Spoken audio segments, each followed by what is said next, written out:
On October 29, 2004, just 4 days before the American presidential elections, a videotape created a sensation across all news channels in the United States.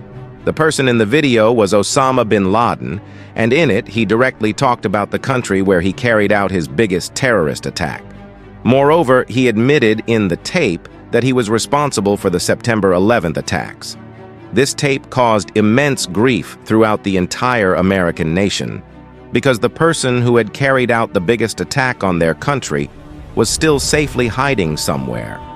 Americans were saddened by the fact that Osama, who had almost been captured 3 years earlier, had escaped. As a result, the CIA, America's Central Intelligence Agency, was on a mission to find Osama, no matter where he was hiding in the world. This search operation conducted by the CIA became one of the most famous search operations in the world. It must be said that finding Osama, who was hiding in Pakistan, was nearly impossible. But the CIA made the impossible possible. What did America do after the terrorist attack? Why did America go to war with Afghanistan? How did they find Osama in Pakistan? To learn about all these things, watch the story. The video is very interesting, so don't miss it until the end. The attack on September 11th not only shocked America, but the entire world. It took America a long time to recover from this unexpected blow. It was only a long time after the attack that America finally started to recover. The first thing America did immediately after the attack was to close its airspace. All flights across the U.S. were instructed to land, and flights coming into the U.S. from other countries were diverted, causing significant inconvenience to many passengers. Meanwhile, rescue operations were ongoing at the sites of the attack. The Twin Towers were completely damaged, and part of the Pentagon was also damaged. After the attack, President Bush froze the assets and funds of terrorist networks. With this first strike, America dealt a heavy blow to terrorism. On September 18th, the American Congress passed a joint resolution that gave President Bush full authority to take any action against those responsible for the attack. As a result, President Bush declared war on terrorism, making Osama the target of both America and its allied nations. In fact, Osama had underestimated America, not realizing that it would declare war. Nevertheless, Osama was safely under the protection of the Taliban in Afghanistan. As long as he was in Afghanistan, America couldn't do anything. So the U.S. made its first target, the Taliban in Afghanistan. American intelligence agencies entered Afghanistan and began searching for AQ training camps and headquarters. On October 7, 2001, a month after the attacks on America, the U.S. also began attacking Taliban strongholds. For this operation, America took the support of the Northern Alliance in Afghanistan. The Northern Alliance was an anti-Taliban group in Afghanistan. With the help of such groups, America began attacking Afghanistan. This operation was led by U.S. Special Forces, CIA forces, and Northern Alliance forces. The target for all was to capture Osama. Due to these attacks by the U.S., the Taliban surrendered very early on. Within a few days, half of Afghanistan was under U.S. control, and eventually the capital Kabul also fell into American hands. As a result, many Taliban members fled to Pakistan. By December 3rd, the Taliban and AQ were confined to the Tora Bora caves near the Afghan border. It was here that AQ and the Taliban were hiding. On December 3rd, the U.S. and its allies began a massive attack on their final target, the Tora Bora caves. For 72 hours, America carried out non-stop aerial attacks, and then the American Army launched a ground operation targeting Osama and AQ. The U.S. believed that Osama was hiding there. They searched every cave in those caves and captured AQ members, but the person they were searching for was not found. Osama had escaped from the Tora Bora caves and fled to Pakistan. With this, America lost a big opportunity. America had almost captured Osama, but at the last minute, he was missed. However, America believed that Pakistan would hand over Osama to them because Pakistan was a good ally of the U.S. at that time. But Pakistan did not do so, leading to America's Central Intelligence Agency starting a hunt for Osama from that point onward. It was October 2004, and at the CIA headquarters in Virginia, a special team was conducting a search operation for Osama. But the situation was not easy. There were no clues related to Osama, which was very frustrating for the investigators because 3 years earlier they had almost caught him. But now there was no trace. 3 years ago, Osama had escaped from the Tora Bora caves in Afghanistan. The CIA had only managed to capture 20 terrorists. However, it was possible that from even one of these 20 individuals, enough information could be gathered to start the investigation. Among these 20 detainees was one named Mohammed al-Qahtani. Before the CIA captured him, the U.S. had no information about him. Qahtani claimed during the investigation that he had no connection with Osama's terrorist organization and that he had come to Afghanistan only out of interest in falconry.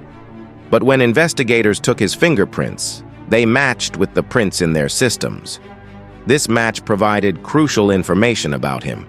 A few weeks before the attack on the U.S., Qahtani had attempted to enter the U.S. from Orlando Airport.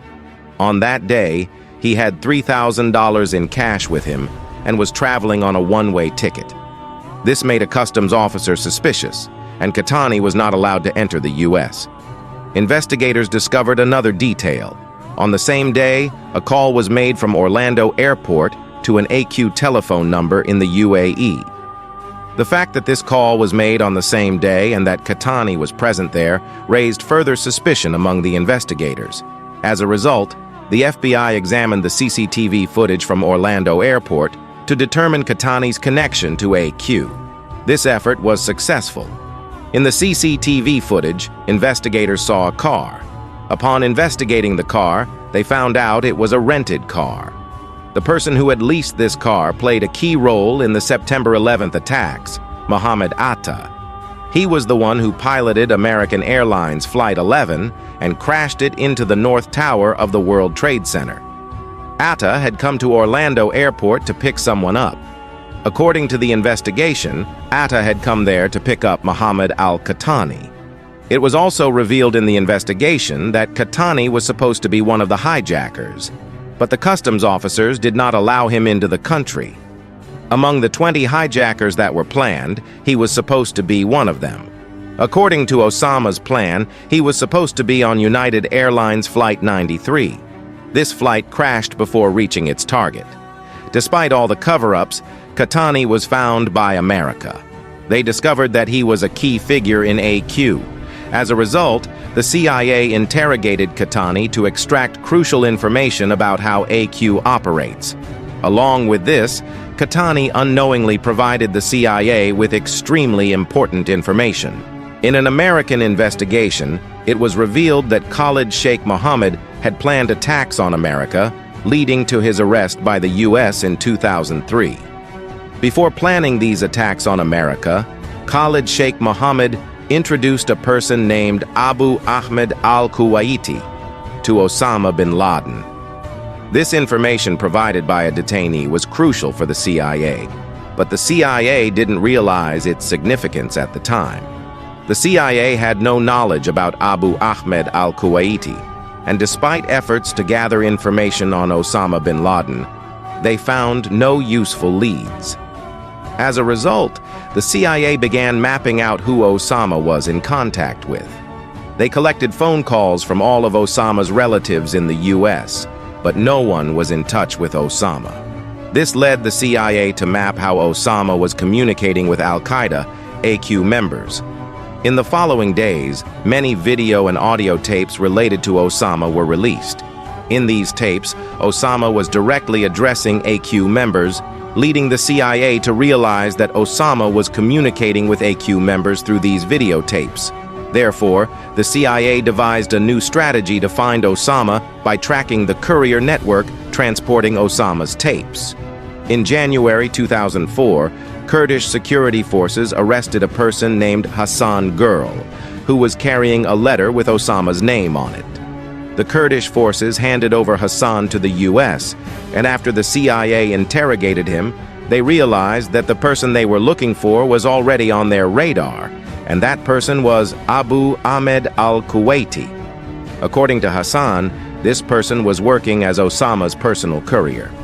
After this, the CIA's focus shifted to Kuwait, leading them to start interrogating prisoners about Kuwait. However, prisoners gave varying statements about Kuwait. Hassan mentioned that Kuwait had a significant role in AQ, while Khalid Sheikh Mohammed claimed that Kuwait had a very small role in AQ and had even retired from AQ. Such contradictory statements confused the investigators, but these varying statements only increased their interest in Abu Ahmed al-Kuwaiti. The question of who this Kuwaiti really was intrigued the investigators even more. However, the biggest problem the CIA faced regarding Kuwaiti was that they only knew his name and nothing else about him. Moreover, it wasn't even his original name, but a code name, the meaning of which was unclear.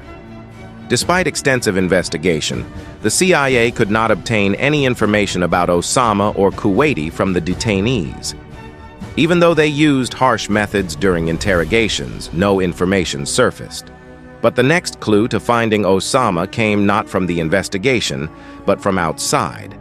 In 2007, the CIA received the information they were waiting for: the true identity of Abu Ahmed al-Kuwaiti. This information did not come from the CIA's own research or investigation, but from a foreign intelligence agency, whose identity the CIA did not reveal publicly. This information uncovered Kuwaiti's original name, Ibrahim Saeed Ahmed, a person of Pakistani origin whose family had moved to Kuwait. However, it took 2 years to discover this name, and it would take more years for the CIA to determine who he actually was. In 2010, both Kuwaiti and his brother changed the way they communicated using cell phones. This change allowed the CIA to track the locations from which calls were made. The U.S. National Security Agency provided the CIA with some call data suspected to be linked to Kuwaiti. After thoroughly analyzing these calls, the CIA suspected that one particular call was related to Kuwaiti because the person on the call was speaking in a coded language. This person was speaking a mix of Arabic, spoken in northwest Pakistan, and Pashto. In the call, the person was talking to some people in the Arabian Gulf, inquiring about their well-being and saying that he was still with them. Furthermore, this person took many precautions to avoid having his cell phone tracked, keeping it switched off most of the time and only inserting the battery when he was in Peshawar City. Otherwise, the phone remained switched off.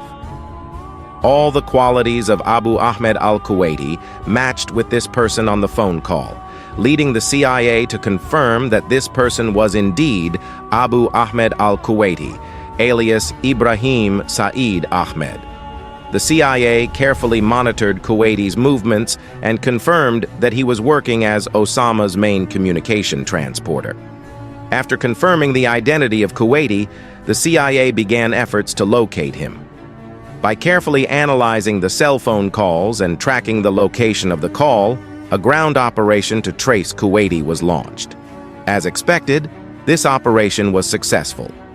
In August 2010, a Pakistani CIA agent identified Kuwaiti while he was in his car in Peshawar. The CIA agent secretly followed Kuwaiti in his car until he reached his home. Kuwaiti's car stopped in front of a building, and when the investigators saw the building, they were shocked because they did not expect Kuwaiti to live in such a large building.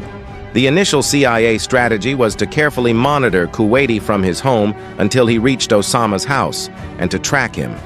But when the investigators saw that house, they immediately realized they had already reached their target because Kuwaiti wouldn't live in such a large compound.